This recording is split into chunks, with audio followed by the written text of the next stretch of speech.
Bismillahirrahmanirrahim.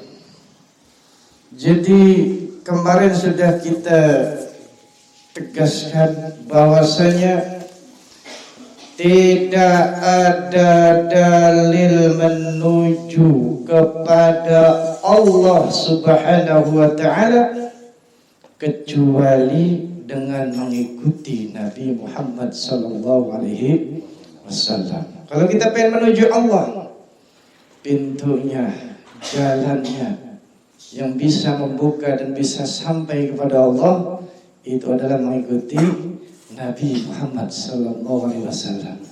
Makanya qul in kuntum tuhibbuna Allah fattabi'uni yuhibbukum Allah wa yaghfir lakum dzunubakum. Jikalau engkau itu cinta pada Allah Subhanahu wa taala, maka ikuti Nabi Muhammad sallallahu alaihi wasallam. Kemudian agar kita nanti insyaallah akan diperkenankan oleh Allah Subhanahu wa taala di tempat mauqufnya, di tempat di mana Allah Subhanahu wa taala memperlihatkan dengan begitu nyata, dengan begitu nefla, tanpa ada di sana hijab satupun, di mana Allah Subhanahu wa taala memperlihatkan wujud di maqufnya, maka hidupkan nur Muhammadi yang ada di dalam diri kita. Timbul pertanyaan, nur Muhammadiyah itu siapa? Siapa nur Muhammadiyah itu? Nur Muhammadiyah itu adalah makhluk Allah Subhanahu wa taala yang paling pertama kali diciptakan oleh Allah. Jadi di dalam kitab Daqaiqul Akhbar itu dinyatakan bahwasanya makhluk yang pertama kali diciptakan oleh Allah Subhanahu wa taala itu adalah Nur Muhammad. Jadi sebelum adanya zaman ini, sebelum adanya segala sesuatu yang ada di muka bumi ini, terlebih dulu Allah Subhanahu wa taala menciptakan yang namanya nur. Nah, nur itu ditaruh di dalam sebuah tempat seperti lampion, seperti kaca ataupun sejenisnya. Ibaratnya seperti itu. Dan yang namanya Nur Muhammad tadi begitu sangat indah sekali, ketika dipandang mata tidak akan jemu, dan orang yang ketika memandang pasti terpesona dan dia pasti jatuh cinta. Sampai makhluk yang ada pada saat itu, si Taus, yang bentuknya sangat luar biasa, laksana burung yang indah, ketika dia itu melihat nur tersebut tersimpung malu. Karena apa? Keindahannya tidak ada apa-apanya. Kemudian Nur Muhammad itu yang nanti akan menjadi perwujudannya adanya makhluk-makhluk yang lain. Nah, maka daripada itu sudah masyhur bahwasanya alam jagat raya ini yang diciptakan Allah Subhanahu wa taala tidak akan diciptakan kecuali dengan lahirnya sosok mulia Nabi kita Muhammad sallallahu alaihi wasallam. Jadi semua makhluk itu diadakan oleh Allah Subhanahu wa taala dari pancaran nur Nabi Muhammad sallallahu alaihi wasallam. Maka daripada itu, jika nur Muhammad sudah aktif di dalam diri, maka akan wujud, maka nanti akan muncul dalam diri ini. Terlihat dari fisiknya, kalau seandainya Nur Muhammad itu sudah ada di dalam diri kita masing-masing, wajahnya, auranya itu sangat enak, sejuk, dipandang mata, sedap, beli demak. Kenapa? Karena Nur Muhammadiyah yang sudah ada pada diri seseorang itu akan selalu senang menyebut seolah-olah nama-nama indah Allah Rabbul Jalil, Allah Subhanahu wa Ta'ala itu bertahta di dalam jiwanya. Makanya terpancarlah daripada wajah-wajah yang sumringah, enak dipandang mata. Nah makanya timbul pertanyaan, bagaimana cara daripada menghidupkan Nur Muhammad? Nah, yang pertama jelas kita itu harus melalui daripada orang yang sudah aktif Nur Muhammadiyahnya. Siapa? Mereka guru-guru kita, mursyid-mursyid kita, yang nanti akan diterangkan di dalam kitab Kifayatul Azkiyah pada malam hari ini. Kemudian dengan apa kita bisa menghidupkan Nur Muhammadiyah? Dengan selalu menyebut-nyebut nama Allah dan nama Rasulullah. La ilaha illallah Muhammadur Rasulullah. Tidak ada bosan, tidak ada jemu, terus fi kulli lamhatin wa nafasin bi adadi kulli ma'lumilah. Di setiap helaan nafas kita selalu menyebut nama Allah Subhanahu wa Ta'ala, dan kita tidak akan bosan selalu menyebut nama Nabi Muhammad sallallahu alaihi wasallam. Kemudian daripada itu, untuk kita supaya bisa menghidupkan Nur Muhammad yang ada di dalam diri kita ini, yaitu dengan apa? Dengan ketika setiap kali bersolawat, maka kita ingat kepada sang empunya solawat. Siapa? Nabi Muhammad sallallahu alaihi wasallam. Seolah-olah kita itu ya sedang berhadap-hadapan, seolah-olah kita sedang menyapa beliau. Ketika kita sebutkan Allahumma sholli ala sayyidina Muhammad, terus kita ucapkan, bukan hanya di bibir tapi juga di hati kita. Karena apa? Itulah yang namanya cinta kepada Nabi Muhammad SAW. Sesuai tadi dalilnya, jika engkau itu cinta kepada Allah, maka cinta juga pada Rasul. Kalau kita tidak cinta Rasul, berarti bohong kita cinta kepada Allah. Karena ketika kita cinta kepada Allah, ikuti Nabi Muhammad SAW. Kemudian tadi, ketika kita ingin menghidupkan nur yang ada di dalam diri kita, ikuti daripada Nabi Muhammad SAW dengan menyebut namanya. Kemudian kita apa?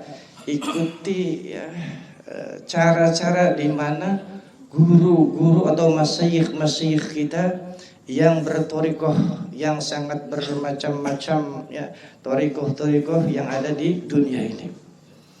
Wa tariqu kulli masyayikhin qad quyidat bi kitabin rabbi wal hadisi ta'assala.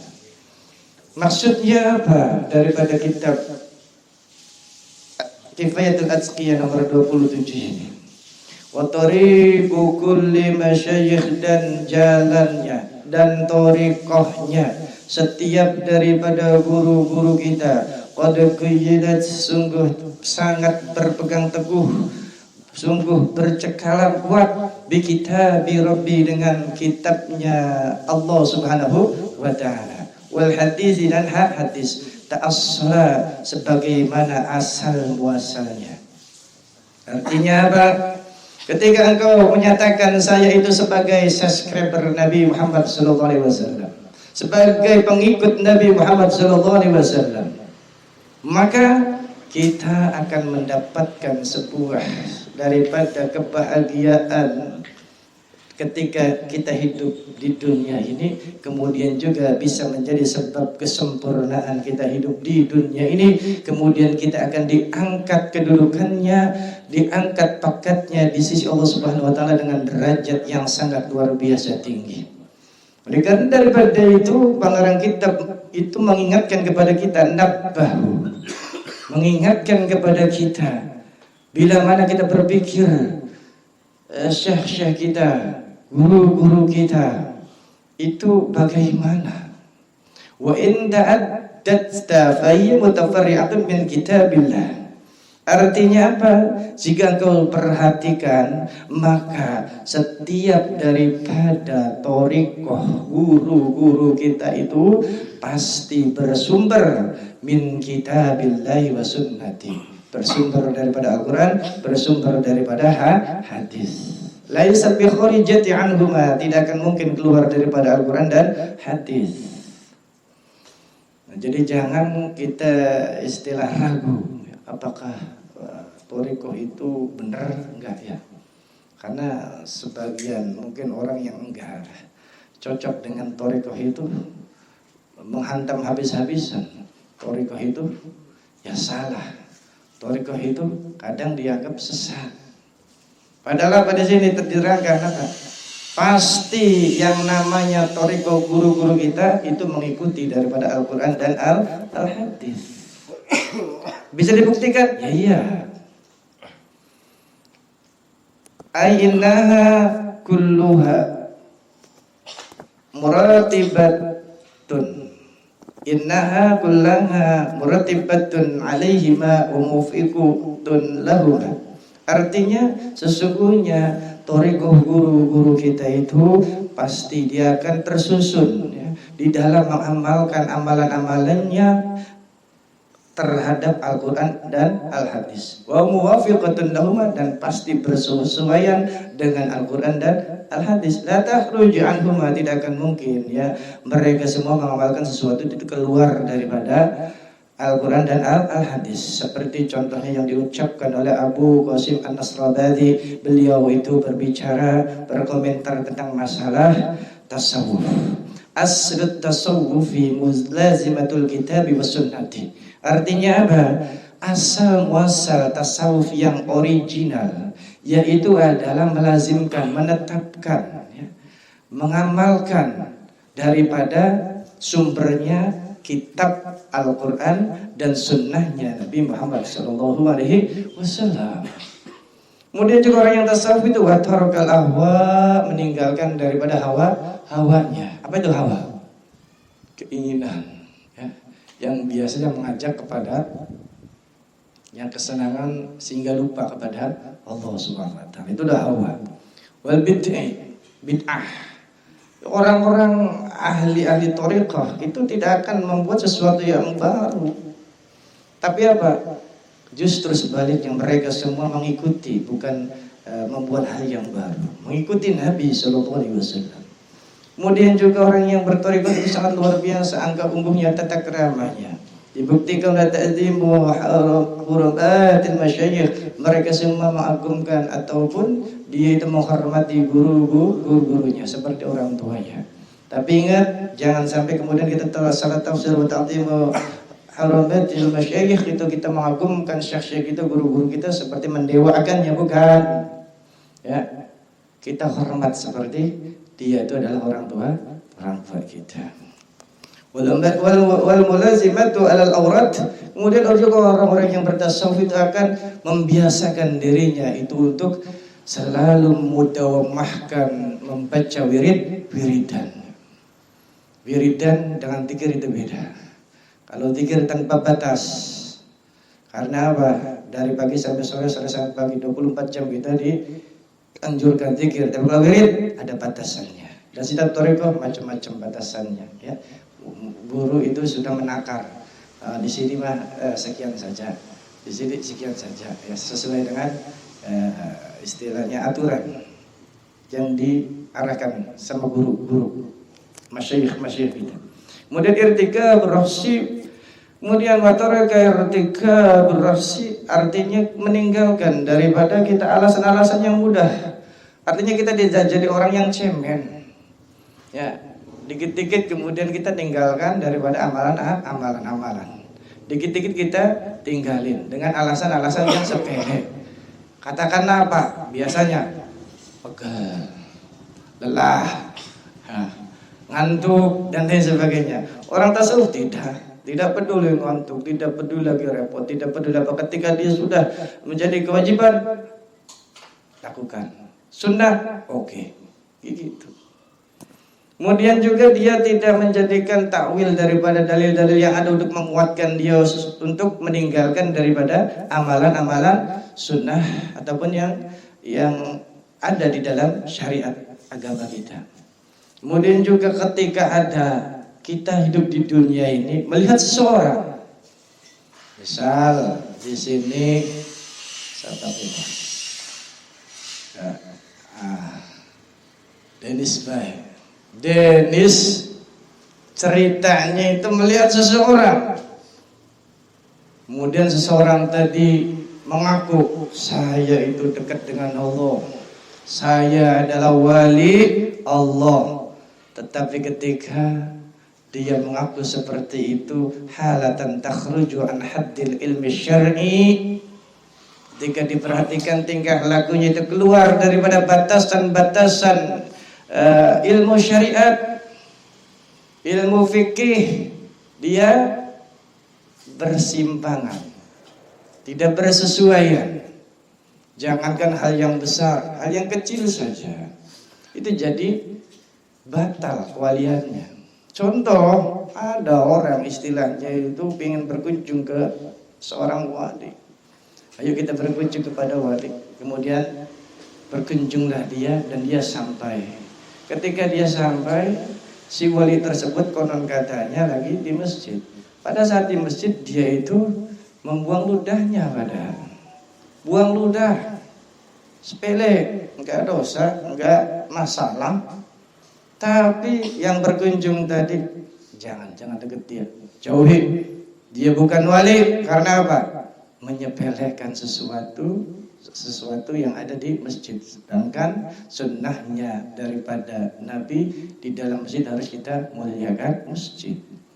Makanya ketika kita kentut punten ajarin jero masjid. Iya.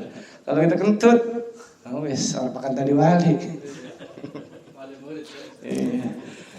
Jadi gitu ya. Sampai sekecil itu. Jadi ketika ada orang mengaku wali kemudian dia itu keluar daripada batasan-batasan ilmu syariat, fala taqrabanna minhu, jangan dekati dia itu bukan wali Allah tapi wali syaitan. Jangan dekati dia. Iya. Bismillahirrahmanirrahim. Wa qala qutbur rabbani Sayyid Syekh Abdul Qadir Jailani. Nah, Syekh Abdul Qadir Jailani pun ya ikut berkomentar tentang ketasawufan. Di tasawuf itu adalah ittiba'u syar'i, ikuti syariat, kata beliau. Jadi orang yang bertasawuf pasti bersyariat. Yang benar sayapnya, bukan hanya benar, kuat dan pas.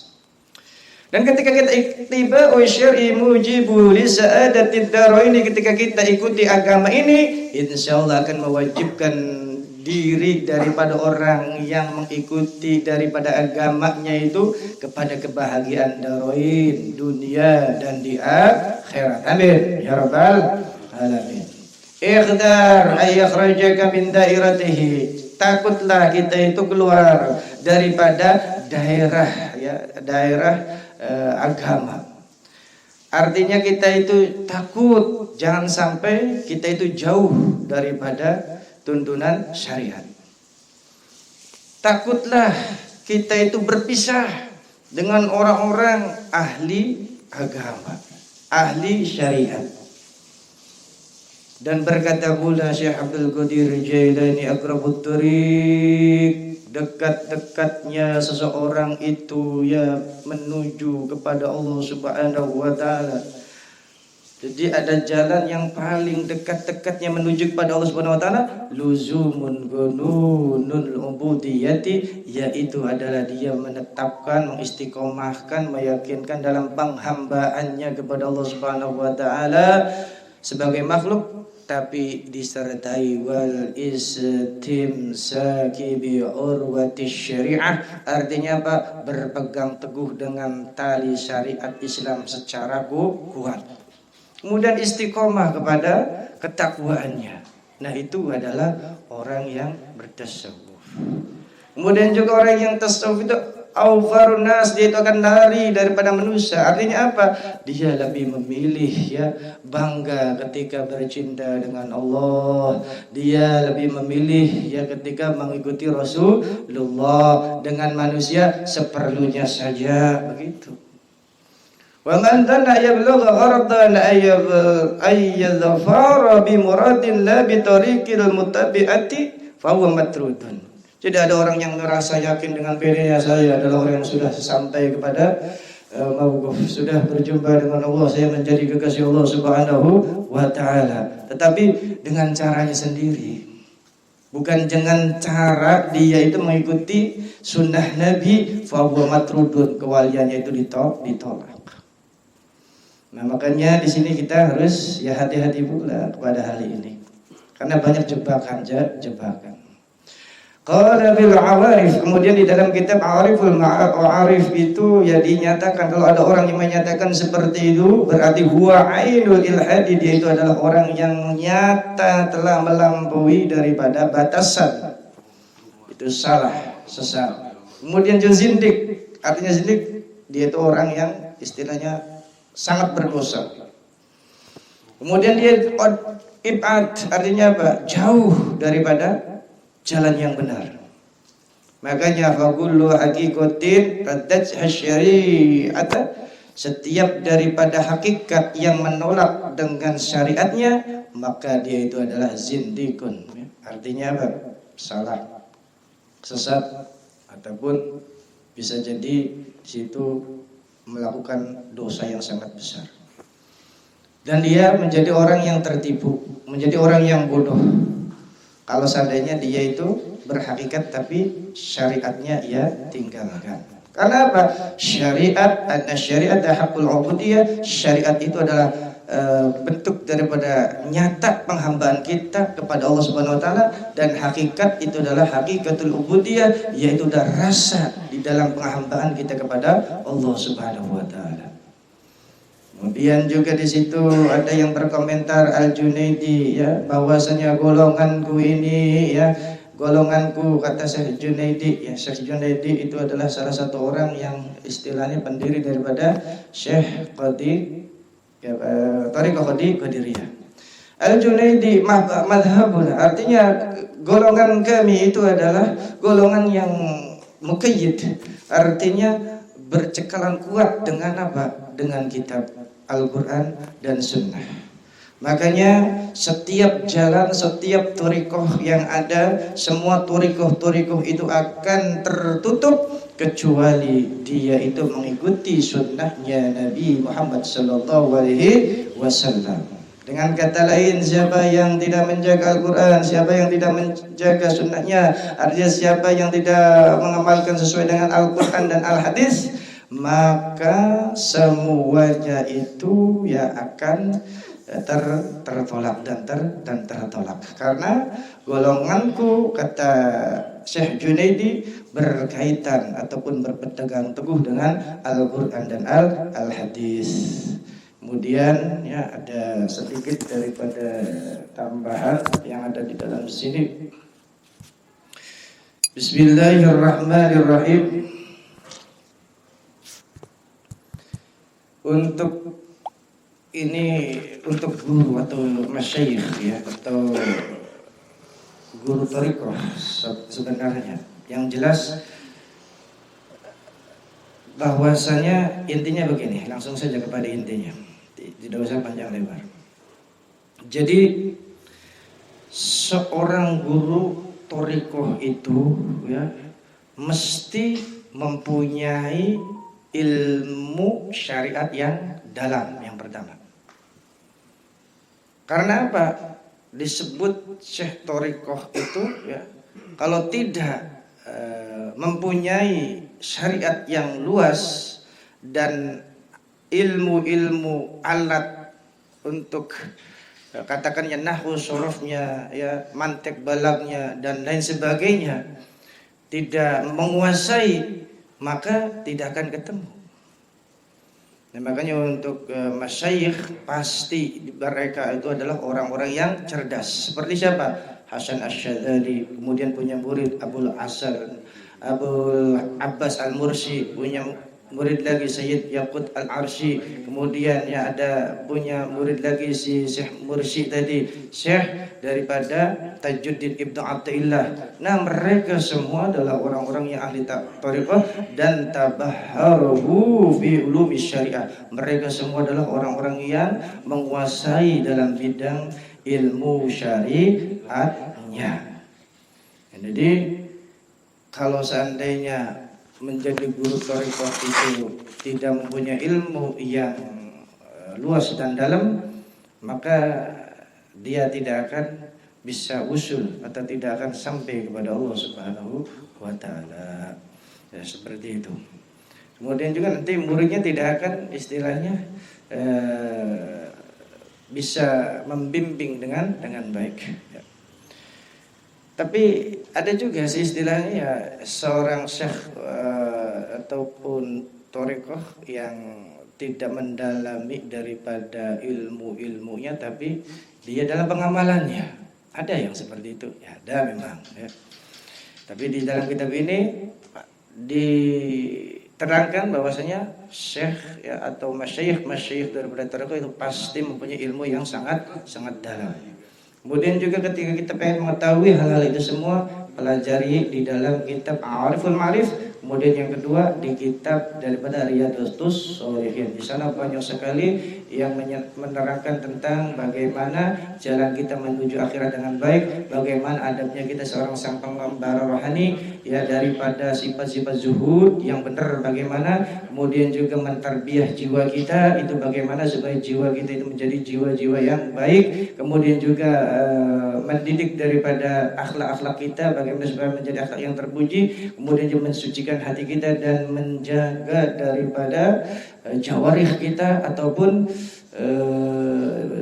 anggota tubuh kita supaya tidak mudah melakukan dosa-dosa dan dosa. Nah, makanya pelajari kitabnya itu kemudian kita amalkan. Insya Allah kata kitab ini ma fihi tadfuru bis sa'adati wa amala.